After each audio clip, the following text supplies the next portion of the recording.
साथियों, आज हम लेकर उपस्थित हैं डेली यूज इंग्लिश वर्ड्स, मतलब रोज़ रोज़ बोले जाने वाले वर्ड्स।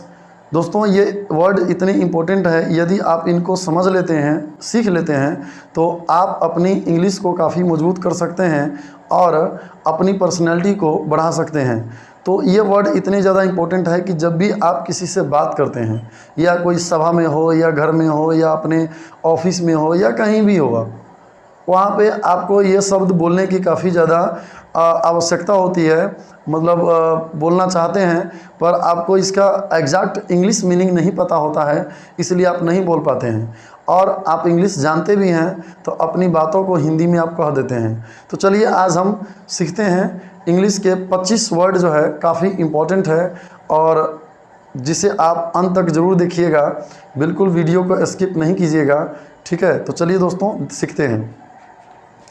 चलिए, यहाँ पर लिखा हुआ है कि daily use English words. Daily use English words, इसका मतलब रोज़ रोज़ बोले जाने वाले इंग्लिश के शब्द। तो चलिए, पहला वर्ड है लक, LUCK, लक। लक का मतलब क्या होता है दोस्तों? लक का मतलब होता है भाग्य। लक का मतलब क्या होता है? भाग्य। बोलते हैं ना कि जो मेरे लक में होगा वही मुझे मिलेगा। माई लक इज़ बैड, इस तरह के बोलते हैं हम लोग सेंटेंस। नेक्स्ट सेंटेंस है डेविल, DEVIL, डेविल। ध्यान से देखिएगा वर्ड को, डेविल। डेविल का मतलब होता है शैतान, यानी जो अच्छे काम ना करे, बुरे काम करे, उसे हम डेविल बोलते हैं, शैतान बोलते हैं। नेक्स्ट है कॉन्फिडेंस, बड़ा ही पॉपुलर वर्ड है, बड़ा ही इंपॉर्टेंट वर्ड है कॉन्फिडेंस, CONFIDENCE। कॉन्फिडेंस का मतलब होता है विश्वास। जब कोई इंसान पहली बार कोई काम करता है तो उसे विश्वास ही नहीं होता है कि हम कर पाएंगे या नहीं, तो उसके फ्रेंड्स या उसके घर वाले बोलते हैं कि कॉन्फिडेंस रखो, कॉन्फिडेंस रखो, अपने आप में कॉन्फिडेंस होना चाहिए, आत्मविश्वास भी कर सकते हैं इसे। नेक्स्ट है स्ट्राइक, STRIKE। स्ट्राइक का मतलब होता है हड़ताल। जब कोई स्कूल हो या कॉलेज हो या कोई कंपनी हो, उसमें जब वर्कर्स जो है नहीं जाते हैं, हड़ताल कर देते हैं, तो उस वक्त बोलते हैं स्ट्राइक हो गया है। क्या हो गया? स्ट्राइक हो गया है। नेक्स्ट वर्ड है on leave. On leave, leave का मतलब छुट्टी, छुट्टी पर। जब कोई व्यक्ति छुट्टी पर होता है तो हम बोलते हैं ऑन लीव। जैसे मैं आज छुट्टी पर हूँ, I am on leave today, इस प्रकार बोल सकते हैं। ऑन फुट, ऑन फुट का मतलब होता है पैदल। क्या होता है? पैदल। जब हम कहीं जा रहे होते हैं तो कोई पूछता है कि भाई कैसे आए हो, है ना, how have you come here, then हम रिप्लाई देते हैं I have come here on foot, मैं यहाँ पैदल आया हूँ। At the door, at the door, door का मतलब होता है दरवाज़ा, और एट का मतलब होता है पर, यानी प्रीपोजिशन फैक्ट है ये। एट द डोर का मतलब होता है दरवाजे पर, दरवाजे पर। हम अगर बोलेंगे कि कोई दरवाजे पर है, someone is at the door, या somebody is at the door, यानी एट द डोर, दरवाजे पर। नेक्स्ट है ब्रिज, BRIDGE, ब्रिज। ब्रिज का मतलब होता है पुल, पुल।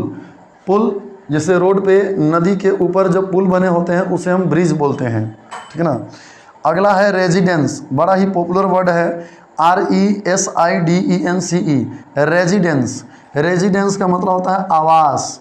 आवास मतलब जहाँ पे इंसान रहा करते हैं, लोग रहा करते हैं, उसे रेजिडेंस बोलते हैं। जैसे हम किसी को पूछ सकते हैं कि what is your permanent residence, आपका अस्थाई आवास कहाँ है। रिटर्न, RETURN, रिटर्न का मतलब होता है लौटाना। यदि आप किसी से कोई सामान लेते हैं, अपने दोस्त या किसी जाने पहचाने से, तो आप उनका सामान क्या करते हैं? लौटाते हैं, तो उसे हम बोलते हैं रिटर्न। जो अगला वर्ड है quarrel, quarrel, QUARREL, quarrel. Quarrel का मतलब होता है झगड़ना, यानी झगड़ा करना, झगड़ा करना आपस में, क्वेरल, झगड़ना। नेक्स्ट वर्ड है डोरी केस। क्या बोलेंगे? डोरी केस, डोरी केस, DORY, सॉरी डोरी केस नहीं, डोरी सिस्टम, DORYSYSTEM, डोरी सिस्टम मतलब होता है दहेज प्रथा, दहेज प्रथा। डोरी केस भी होता है और डोरी सिस्टम भी होता है। तो दहेज प्रथा, जब हम शादी ब्याह के समय में लड़की वालों से दहेज लेते हैं उसे ही बोलते हैं दहेज प्रथा। नेक्स्ट वर्ड है डिफेम, DEFAME, डिफेम। देखिए दोस्तों, फेम का मतलब होता है प्रसिद्ध और डिफेम का मतलब होता है किसी को, कोई व्यक्ति प्रसिद्ध है उसकी प्रसिद्धि को कम करना, यानी उसको बदनाम करना। तो डिफेम का मतलब क्या होता है? बदनाम करना, बदनाम करना, बदनाम करना। नेक्स्ट वर्ड है जोक। जब हम किसी से मजाक करते हैं तो बोल सकते हैं हम लोग क्या? जोक। तो जोक का मतलब होता है मजाक करना। नेक्स्ट वर्ड है क्लैप। जब कोई अच्छा प्रदर्शन करता है तो हम लोग खुशी से क्या करते हैं? क्लैपिंग करते हैं। और क्लैपिंग मतलब ताली बजाना। क्या होता है? ताली बजाना। क्लैप का मतलब क्या होता है? ताली बजाना।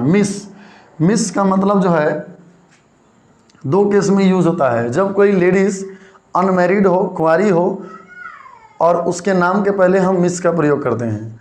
और यहाँ पे मिस एक वर्ब के रूप में भी होता है। मिस का मतलब होता है याद करना। क्या करना? याद करना, मतलब अपने दोस्त को, अपने फ्रेंड को मिस करना यानी याद करना।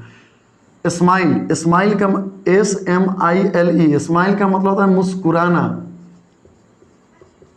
मुस्कुराना, हंसना नहीं, हल्के हल्के मुस्कुराना। अगला वर्ड है रूमर्स, RUMOURS, रूमर्स। रूमर्स का मतलब होता है अफवाह। कोई काम रियलिटी में नहीं होता है, लोग उसको ऐसे ही हवा हवाई बना देते हैं, तो हम बोलते हैं भाई ये तो रूमर्स है, यानी अफवाह है। स्मोक, SMOKE, स्मोक माने होता है धूम्रपान करना, धूम्रपान करना, धूम्रपान करना, सिगरेट, बीड़ी इत्यादि का सेवन करना यानी स्मोक करना। वाइन, WINE, वाइन, वाइन मतलब होता है शराब, वाइन मतलब होता है शराब। टॉलरेट, TOLERAT, टॉलरेट का मतलब होता है बर्दाश्त करना, बर्दाश्त करना, बर्दाश्त करना यानी किसी बात को सहना, टॉलरेट कर सकते हैं। बियर भी होता है सहना। नेक्स्ट वर्ड है हेट। हेट का मतलब होता है नफरत करना, नफरत करना, हेट। अंडरस्टैंड, अंडरस्टैंड का मतलब होता है समझना, समझना या समझाना भी होता है। समझाने का एक और मीनिंग होता है कन्विंस करना, कन्विंस। यहाँ पर अंडरस्टैंड समझाना। नेक्स्ट है फॉरगेट, FORGET, फॉरगेट मतलब होता है भूलना। किसी को, किसी चीज़ को आप भूल जाते हैं तो उसे बोलते हैं फॉरगेट। हम लोग बोलते नहीं हैं कि भूलना मत, don't forget. Promise, promise PROMISE, ये तो आप सबको पता होगा।